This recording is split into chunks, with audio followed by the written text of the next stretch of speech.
¿Cuál es el estado que presenta un paciente al tener una afección de su salud y el estrés que ocasiona la espera de la consulta?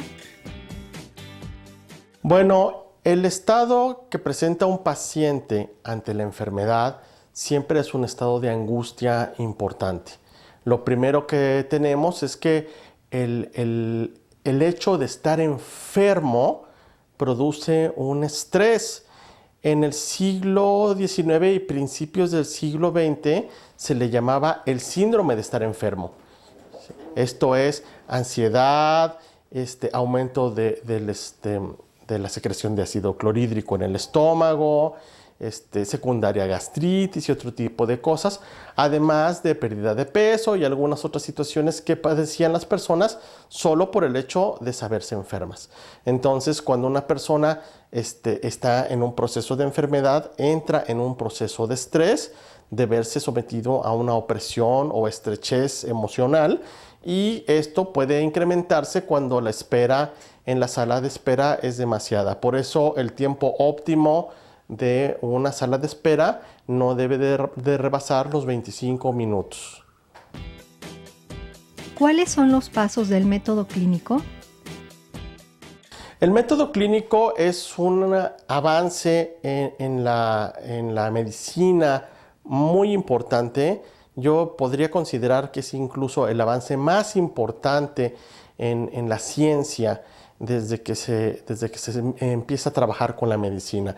El método clínico consiste primero que nada en la anamnesis, esto es, en el método por el cual el médico empieza a observar al paciente desde que entra al consultorio, desde que saluda, desde que lo estrecha la mano, empieza a observar cómo camina, cómo habla, cómo se viste, cómo huele, todas estas cosas, y empieza a hacer un interrogatorio en el cual va haciendo una historia.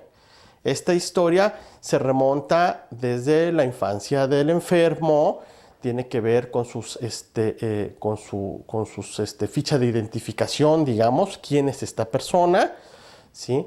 Con su padecimiento actual, que es la enfermedad que lo aqueja, los antecedentes familiares, las historias de la familia que hayan padecido algún tipo de enfermedad parecida o diferente, las historias personales no patológicas, esto es, la historia de lo que hace el paciente, a qué se dedica, de qué vive, dónde ha vivido, cosas así. Y finalmente tiene la culminación en la exploración física y los exámenes de laboratorio. Entonces, ese es el método clínico, la observación del aspecto y conducta general del enfermo y la entrevista y los estudios. La revisión médica tiene varios momentos, debido a que hay que discernir entre la objetividad de una dolencia física y la subjetividad del estado de aprehensión del paciente. Por ello, es que en el primer momento de una consulta resulta de suma importancia la relajación y confianza que el paciente experimente hacia su médico. El diálogo inicial permite un primer acercamiento del médico al estado real del paciente, discerniendo entre la subjetividad emotiva y la objetividad del padecimiento del enfermo, el cual se reflejará o confirmará en un segundo momento al revisar sus signos vitales. Para cada grupo de edad, en condiciones normales o de equilibrio, los signos vitales presentan rangos óptimos, siendo las variaciones de estos los que indiquen alguna falla sistémica. De tal manera que los síntomas que presenta el paciente, aunado a las variaciones de signos vitales junto con la exploración médica, permiten en base a su experiencia establecer un diagnóstico.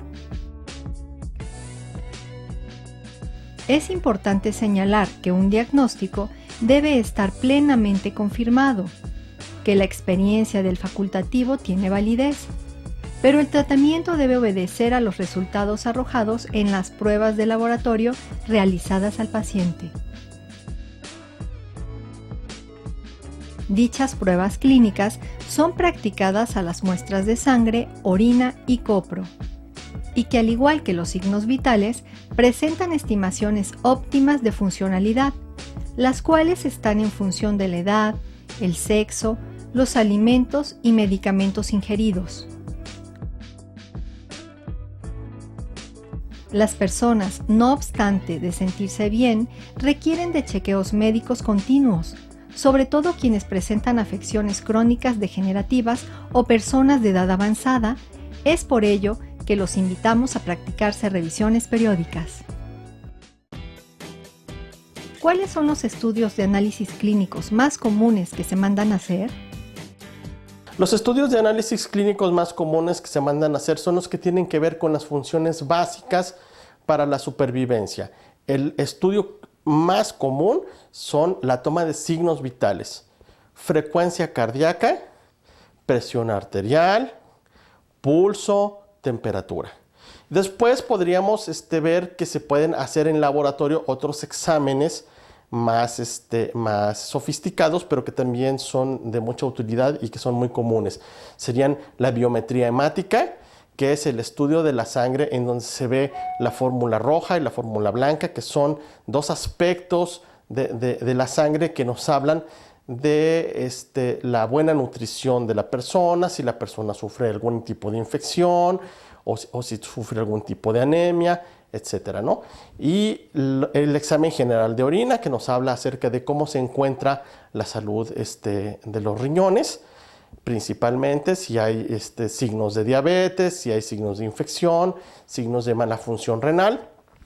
Los exámenes del hígado, el perfil hepático, y también otra de las más comunes van a ser los exámenes que se van a hacer a través del cultivo de las heces y de la orina en el caso de que se sospeche de alguna infección. Esos serían los más comunes. Y uno de los más importantes es la química sanguínea, donde nosotros vamos a ver también muchos elementos acerca de las funciones corporales de riñones y de otros órganos, además de la función del páncreas a través de la medición de la glucosa.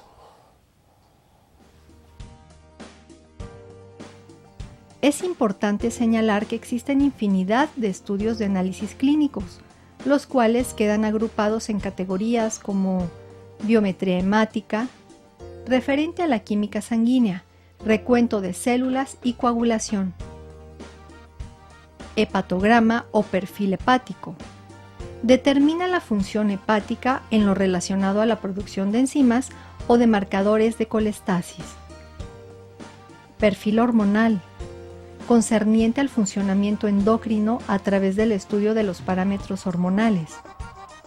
Perfil de lípidos, relativo a la presencia de grasas en el torrente sanguíneo. Perfil de la función renal, para evaluar qué tan bien están funcionando los riñones. Existen otras categorías, no de menor importancia, pero sí especiales, que permiten confirmar o desechar el diagnóstico establecido por el médico en la valoración previa, potenciando el tratamiento a seguir. Te sugerimos que en equipos de trabajo investiguen cuáles son algunos de los análisis que incluyen las categorías enumeradas, determinando además los valores de referencia óptimos. Coméntenlos en clase con la asesoría de tu maestro.